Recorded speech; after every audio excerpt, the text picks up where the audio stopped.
Welcome to Parapausal Podcast. I'm your host, Stacy, and I'm here with my co-host, Janet.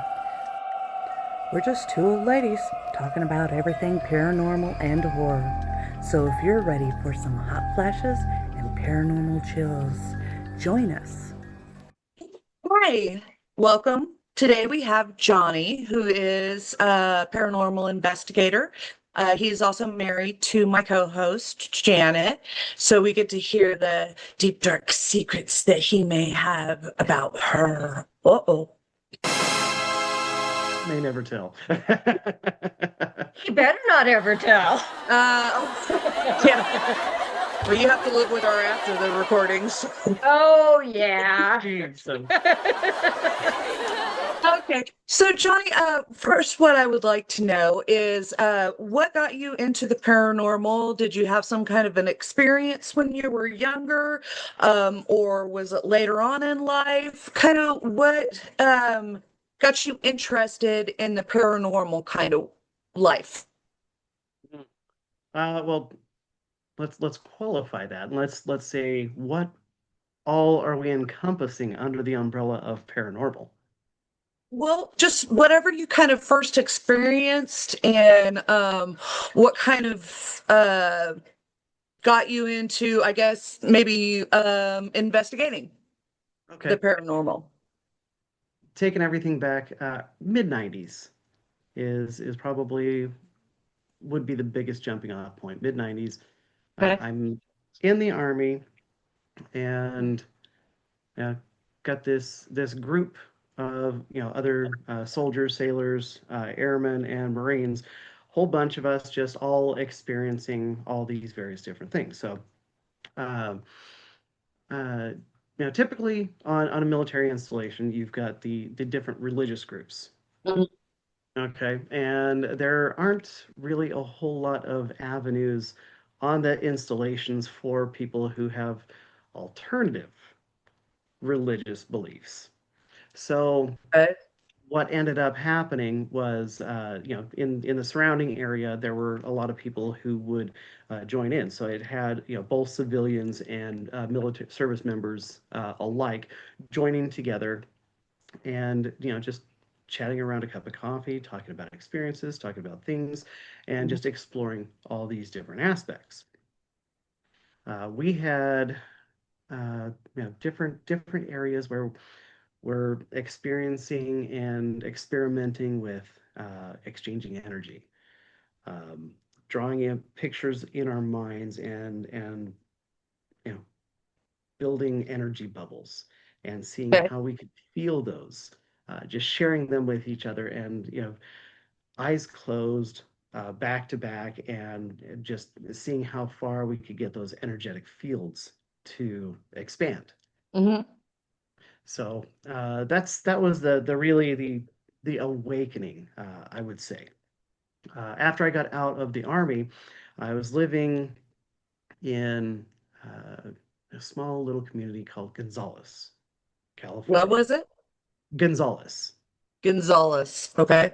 Yes, it is a very tiny. So I was staying out there on this ranch, and you know it wasn't very big. It was the ranch was originally a lot larger and had shrunk and was basically just left with the homestead.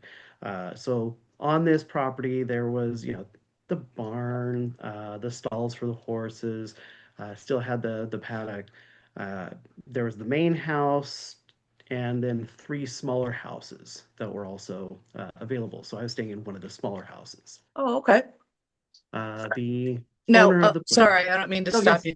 Was Sure. this in California? Yes, California. Okay, and was it kind of like a commune or a little community just within a certain city, or because you were No, saying there was three houses available? yeah, it was the ranch itself was the five houses, or Okay, the four houses okay, all right.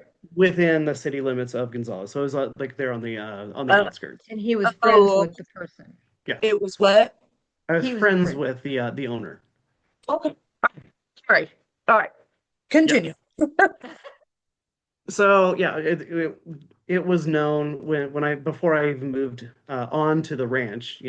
Rick, the owner, had let us know that his there was all sorts of activity taking place. I believe it was his grandfather or his father. I don't remember the exact details of who it Mhm. was that was the original owner of the ranch that he inherited. So his presence was felt on the ranch all the Oh, time. okay. Yeah.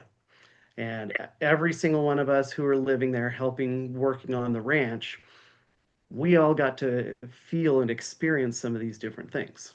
All right. So what did you experience when you were there? Do you remember?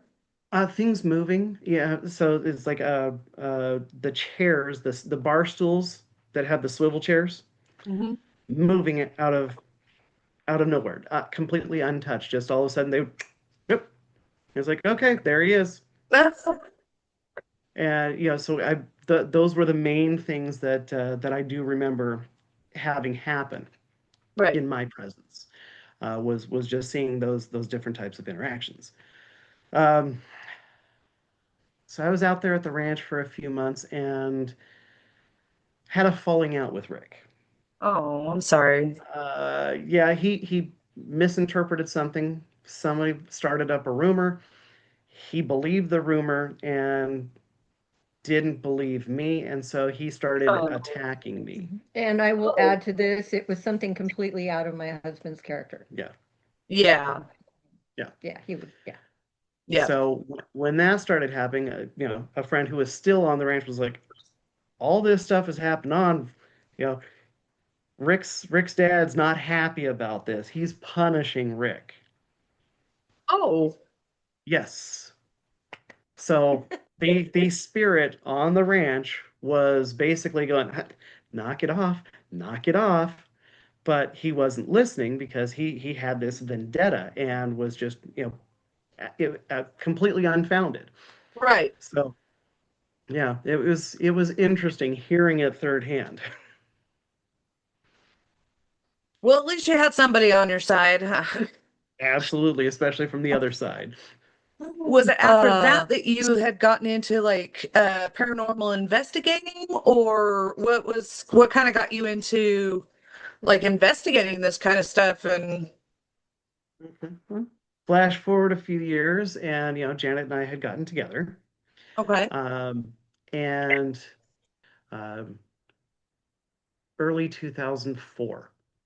okay. So around this time, on the Sci-Fi Channel, they had the TAPS, the Paranormal Society. We were watching those, and so we've been interested in this. Like, oh, okay, that's interesting. Watching all of this, and Interested, more like obsessed. some more than others. Same thing that got But me into actually doing paranormal investigations. So, yeah, so it's a natural springboard. So we're watching this, we're seeing this, and then we end up moving from Salinas about 3 miles north and into the part of the driest, most barren spotted California to Orland. All right. So we move in and just uprooted everything, loaded up a U-Haul, got ourselves on up there. And day one, the first night that we're in this new house, mhm. that's when it started. We're hearing things. Now is it just you Okay. and Janet in the house? It was just the two of us that first night. That first night. Okay. So that first night, getting ourselves all loaded in, um, yeah, I crashed out like, and I would couldn't be woken up for anybody's business. Hmm. Um, but yeah, I just remember waking up, the front door was open. Hmm. Backtrack. I That would had be to try and scary. wake you up, and finally you would wake up. Okay, yeah, I don't know how long you were trying to wake me up. A long time. A long time. Yeah. So there's a whole lot more to the story that we will get into. In fact, I think that this would be a good one for us to do later on, Hmm. where we Oh, okay. tell the actual full story. This would be the Oh, best one where both of us can give our, because this full isn't recount. my show today. It's not my show. It's our show, but it's not my show. It's about him Okay. and his experiences. So I'll be a good girl. Sure. Okay, Yeah. so Kind of. let's backtrack a little bit. You were already in the kind of paranormal realm of things. You Mhm. liked working with energy balls. I did the same thing when I was in college. I Okay. played around with my friend Gina, and so I understand where you're coming from that. Yep. And then, are you still in the military when you meet Janet? How did you meet Janet? Oh, that's another fun story. Okay. So after I got out, I just done various odd jobs, but I had also uh, ended up getting recruited into running karaoke shows. I love karaoke. Yeah.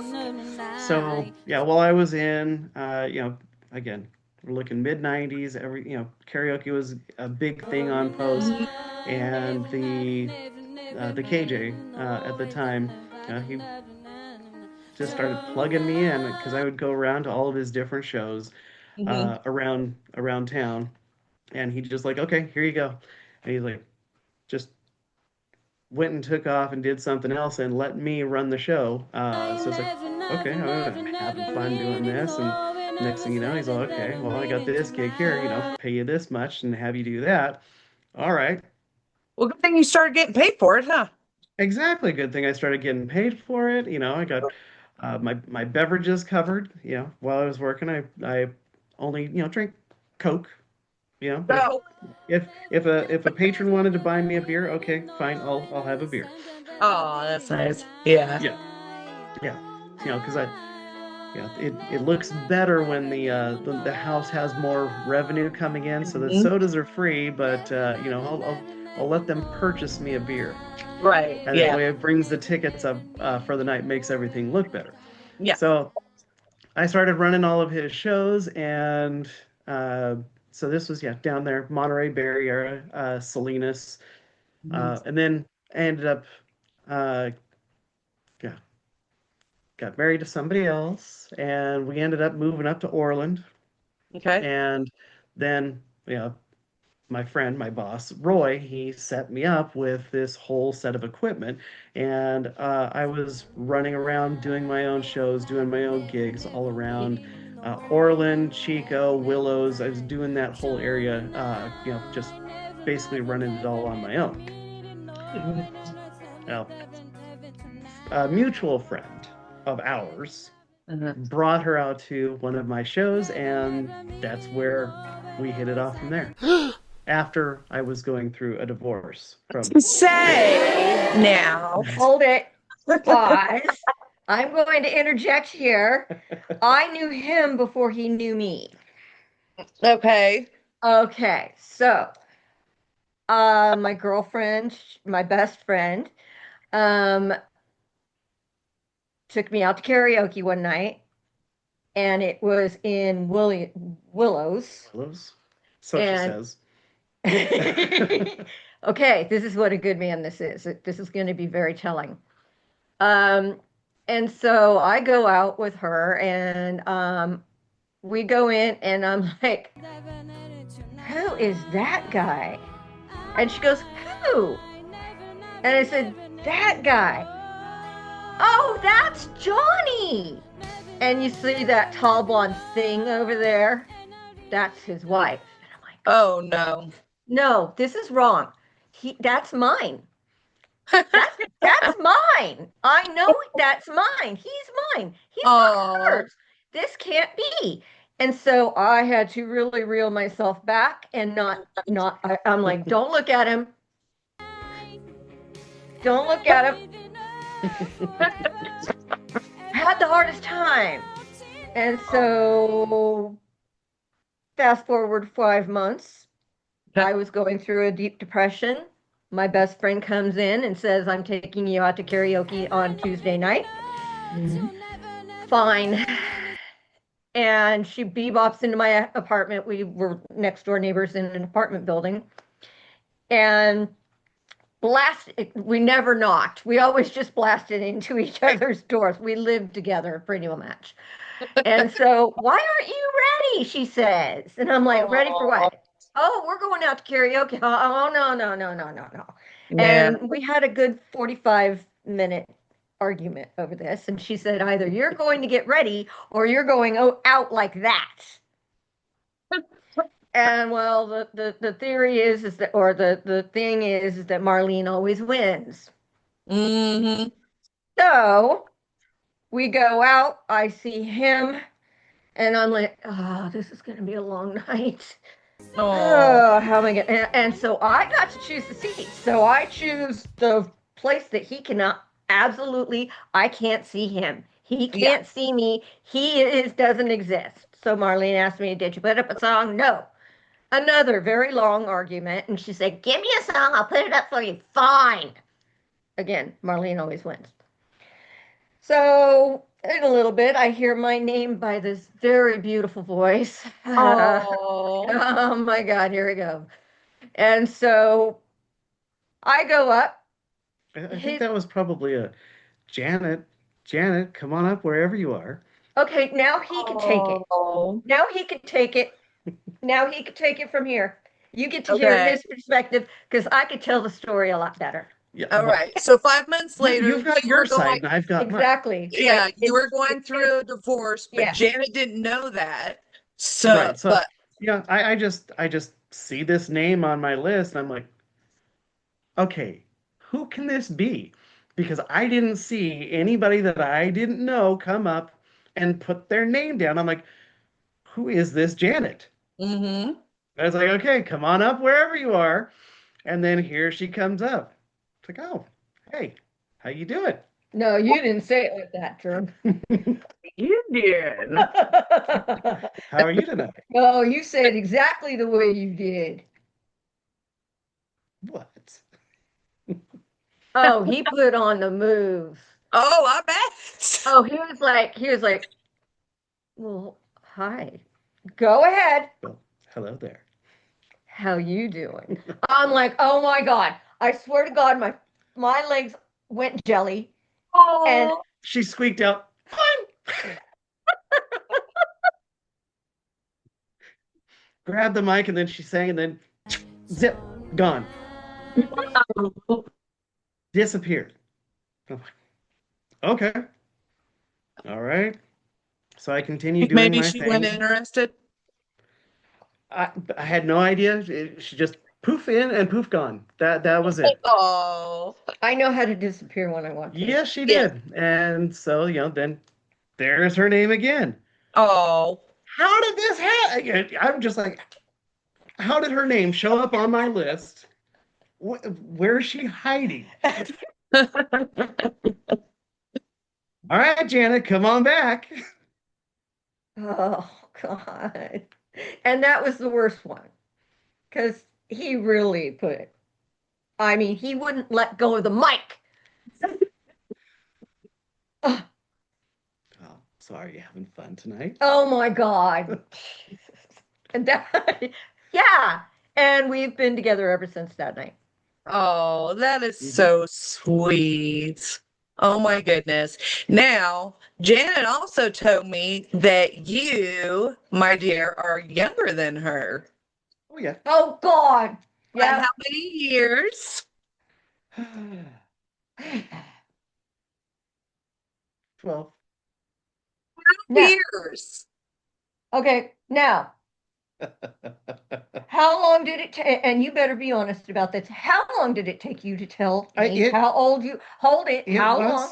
was an argument. It was an argument. So, as we were first dating, we're Mm-hmm. going around and she's just like, "Well, how old are you?" Does it matter?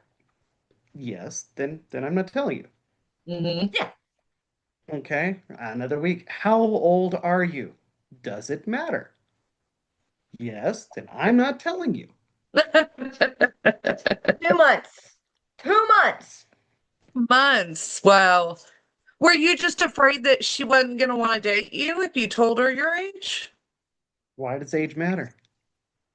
Well, I mean, yeah, you've got to you've got a point there. So Yeah. how old were you when you met her and started dating? Oh. Ah. Go So ahead. let's see here. Let's do the math. Oh, yeah. Mm-hmm. Take it on back. Mm-hmm. Mm-hmm. So that would have been yeah, 25 going on 26. Okay. All right. I was Hmm. 38. 37 going on 38. Don't feel bad. I date the younger ones when I got older too. So I was Hmm. 38 when we met. No, no, I had just turned 38. no. oh, Okay, here we go. Do the math, 2001. Oh, that's right. Okay. oh, Hmm. okay. So how old were you? So I would have been 25, she would have been 37. Okay, so see, yeah, it's 1 year. My goodness. But that's Okay, here's the awesome, thing. I though. promised myself I wouldn't date anybody under 40. Well, yeah, But he was the most grown-up man I had ever known. that's awesome. And So, you and guys knew. You knew you were meant to be together. You Hmm. knew that it was, you know, it was fate. So Hmm. oh, completely. it was so wonderful. That is so beautiful. I love Hmm. that. Oh my goodness. Oh. All right, so now we're going back to the house. Yep, so we You guys moved into the house. so we Um, went from Orland to Salinas, mhm, back to Orland Mhm. at okay. this point. All right. So we had just moved in, and yeah, The door again, thing happened. yeah, I was out like a light. She was experiencing what she was experiencing and couldn't wake me up. Finally wakes me up, and the front door is wide open, and we're hearing noises Mhm. in the house. Granted, this is a double wide, Okay. so but we're hearing these noises that we can't account for. Go outside, they're not there. Hmm. Back inside, and we're hearing them. You Mhm. didn't hear it. You didn't hear it. I'm sorry, I have to interject. And this is what I was concerned about, but you were asleep and you didn't hear anything. And when they stopped, that was when I was able to wake you up. You didn't hear it. I'm the one that went outside. Okay, let me tell you. I heard crying. I heard a woman crying. Oh, wow. And I'm like, Johnny, Johnny, do you hear this? Johnny, do you? And he's not waking up. I'm literally shaking this man right next to me. He will not wake up. Okay. I checked And the house yeah, and I'm and going to then stop you right there because you and I have the same kind of train of thought when it comes to this. When you hear this on TV shows, a lot of people like yeah, Janet don't believe that kind of stuff. I And did not you've got believe to it. think that if this happens to you, Yep. or if you hear that on TV, that it is actually factual. And Janet and I think that what it has to do with is the fact that something else or a spirit or whatever is keeping the male asleep and causing them not to wake up until all the activity is done and over with in order to divide the Yes. family. Now, women are more susceptible to the kind of evil type things, and men are stronger. So, of course, they want to keep the person asleep or in the dark about what they're doing to the person that they want to try and get a hold of. I don't really want to say possess, but sometimes that happens to possess that and break that family up. Now, the question I have for you two is now, when you did wake up, did you believe Janet when she said that she was hearing all this kind of stuff? Oh, I was very skeptical, and Okay. that was it. Was going with the okay, what can explain this away, and Right. that's the role that I had taken. That was the perspective that I was Hmm. coming from, this whole time. Which Mm-hmm. happens with pretty much all the couples that you hear this happening from, that Hmm. Yeah. you know The man is very skeptical, and you're thinking, well, why wouldn't you believe the wife, or why wouldn't you? But logic and men, and I'm sorry, and I'm not going to say, I'm not saying this in a sexist kind of way, but men, even though women are kind of logical and we think stuff through, men are the same way. They're kind of like, okay, well, just prove it, show it to me, so that I've got a little bit more grasp on what's going on. So again, If I don't see it, I don't believe it. exactly. Yeah. Whether or not you believe in the paranormal or not. So okay, continue. Just like I thought, hang on, just like I thought, like you had said, I thought it was BS. I thought it was BS when I was seeing these things on these shows, and I'm like, on that, TV. no. And then it happened, and it really does. It gives you that feeling of, you're so alone because the one that you love and trust doesn't believe you. Yeah. So, okay.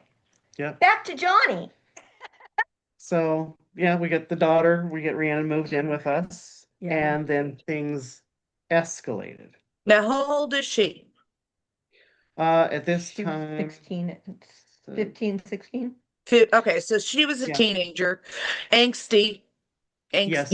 teenager. So that's another thing that, when another person comes in, maybe, and I hate to put it this way because we're not weak, but being younger, you're a little bit more vulnerable than somebody, say, the mom, Janet's age, or something along those lines. However, if they are able to isolate both of the weaker parts of the family, or all of the weaker parts of the family, and the stronger parts of the family aren't experiencing this kind of stuff, then that puts another, I feel alone, I'm isolated feeling into that, and then that puts the next strongest person, which in this case would be Janet, in I'm helpless, I don't know how to help my daughter, I don't know I don't know how to help, and I don't have any more help.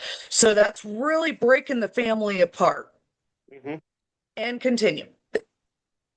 So, yeah, she started dabbling. Rhiannon started dabbling. So she was talking to the entities and asking for friends.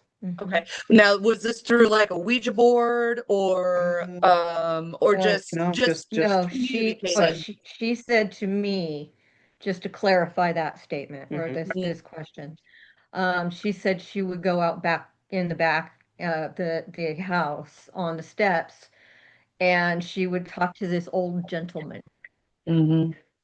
Okay. and he befriended her. Yeah. Yeah. As they do. As they do. Yeah. Because that's, and children, showing up as children is another one of their kind of little tricks. I don't want to say demons, but we'll just say evil.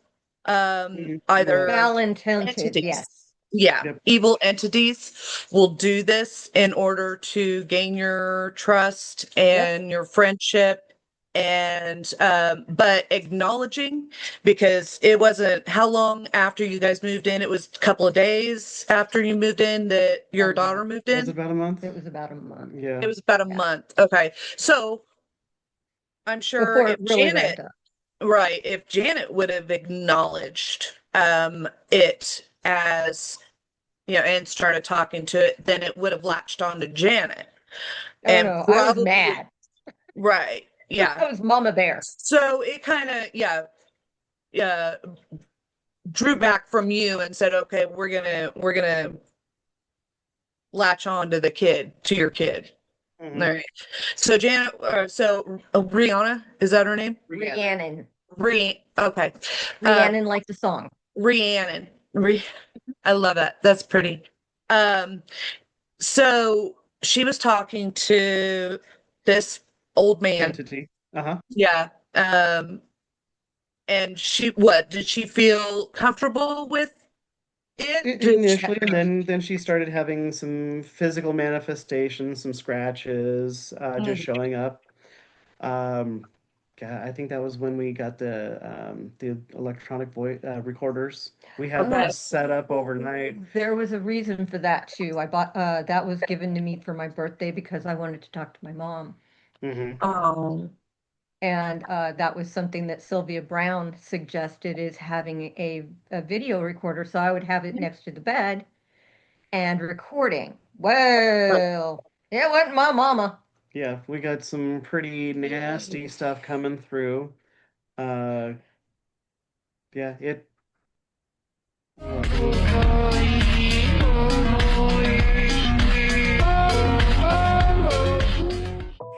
Thank you for joining the Parapausal podcast. We would love it if you could give us that Holy Trinity. Share, subscribe, and smash that like button. Don't forget to hit that little bell to get notified for your next dose of hot flashes and paranormal chills.